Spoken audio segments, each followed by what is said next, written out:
This Sunday show is a segment just about anyone can relate to. It's about your boss or a previous boss.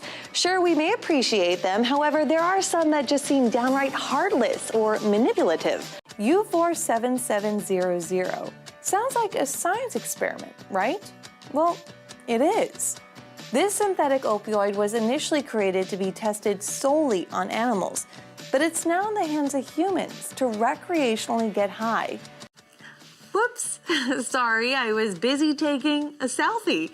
You know, it's interesting that the term selfie has become so commonly known in almost every household, not just among millennials. Happiness is a word so many people try to define. In fact, if you type in how to find happiness on your computer search engine, more than 16 million results pop up. So what is it? From a car accident to a death, many of us experience situations in different ways, but for some, these traumatic events have a lingering mental impact.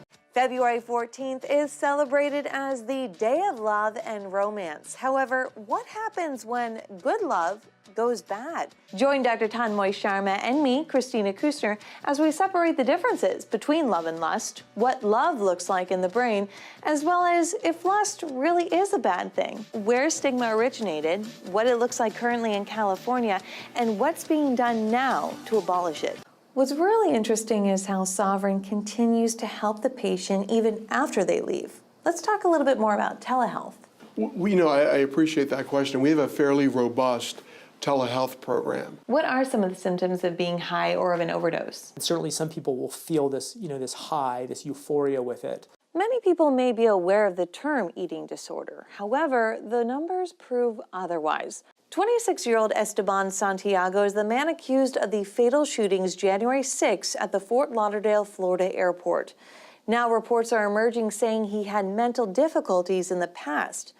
Some say there is a correlation between the two. However, experts aren't agreeing with that assumption. U47700, also known as pink, is an opioid drug created in 1976 by pharmaceutical company Upjohn, which is now owned by Pfizer.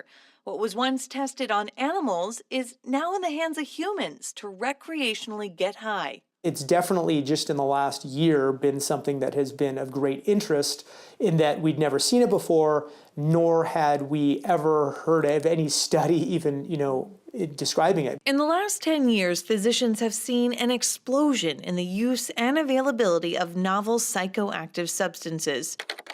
Now, more than 30 years later, U47700 joins the trend of designer opioids Chinese labs are openly selling online. In theory, these purchases are supposed to be for research purposes only. There's a huge desire for people to abuse recreationally these novel drugs, whether it's to avoid detection on drug screening, whether to just search for the new high, whether it's just much more available as, people crack down on certain drugs. What are some of the symptoms of being high or of an overdose? And certainly some people will feel this, this high, this euphoria with it. And so they may get that if they use, a proper, what we'd say, recreational dose. But if you use too much, you'd get some of the really, scary side effects would be your breathing would stop, you can lose consciousness and, die from it.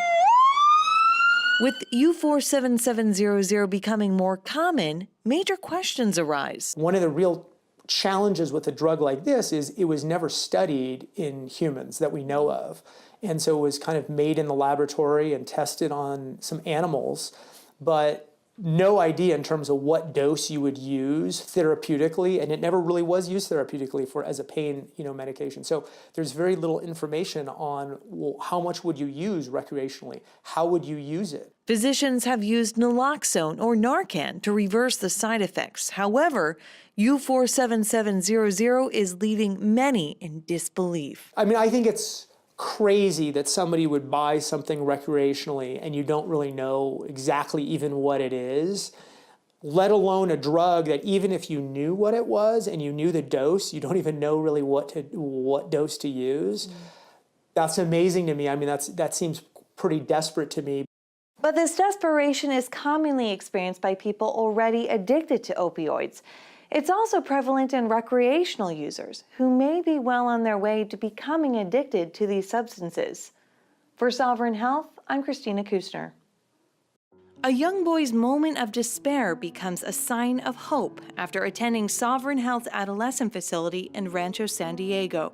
We spoke to David and Cal Saul about the adolescent facility and how a suggestion to admit for assessment and treatment became a solution for the family. Here's their story. Tell me a little bit about your experience at Sovereign. It was honestly really good.